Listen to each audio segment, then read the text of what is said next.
આપણે આ ટમેટા લીધા છે તો એને ધોઈ લીધા છે. તો ધોઈને હવે આપણે એને કટિંગ કરી લઈએ. તો આપણે એને આ રીતે કટિંગ કરવાના છે.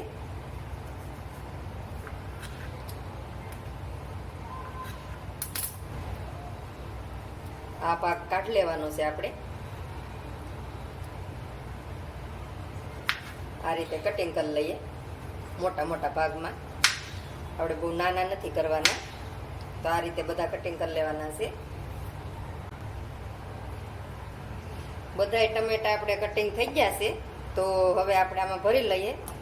ને અટાણે સસ્તા ટમેટા છે તો તમે જરૂર આ રેસીપી બનાવીજો.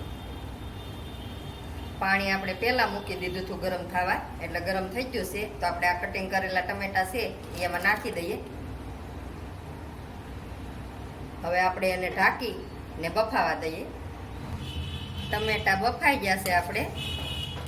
તો હવે આપણે ગેસ કરી દઈએ બંધ ને ઠરવા દઈએ. તો આ રીતે આપણે બાફી લેવાના છે. હવે આપણે ટમેટા ઠરી ગયા છે તો એમાં પાણી આપણે બહુ નથી જવા દેવાનું. ને આમાં લઈ લઈએ આપણે બધાય. ને આ પાણી છે આપણે એ નાખી દેવાનું નથી, એ આપણે રાખવાનું જ છે. એટલે એ પછી આપણે ઉપયોગમાં લઈ લેવાનું છે. હવે આપણે આ લસણની કળી લીધી છે તો એ નાખવાની છે. આપણે આ આંબલી લીધી છે તો આમાંથી આંબલિયા કાઢી લીધા છે તો આપણે એ નાખવાની છે. આ આંબલી તો આમાં જરૂર નાખવાની. આપણે આ લાલ મરચું લીધું છે તો એ નાખીએ. આ ટોપરું છે આપણે, તો લીલું નાળિયેર હોય તો એનું ટોપરું હાલે. આ મેં કુકર લીધું છે તો એ નાખવા. આ આખા ધાણા છે તો એ નાખવાના છે. હળદર નાખવાની છે. સ્વાદ પ્રમાણે આપણે મીઠું નાખી દઈએ. થોડીક આપણે ખાંડ નાખી દઈએ. હવે આપણે પીસી લઈએ ને. હવે આપણે પીસાઈ ગયું છે.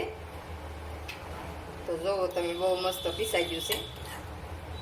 તો આપણે આ પાણી છે તો એ એમાં નાખી દઈએ.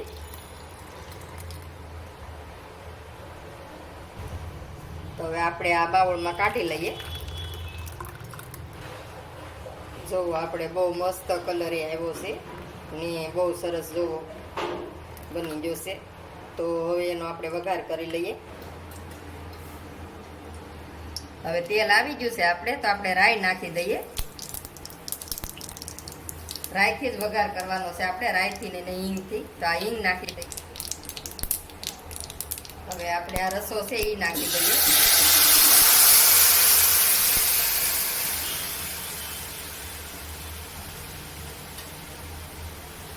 હવે આપણે હલાવી લઈએ.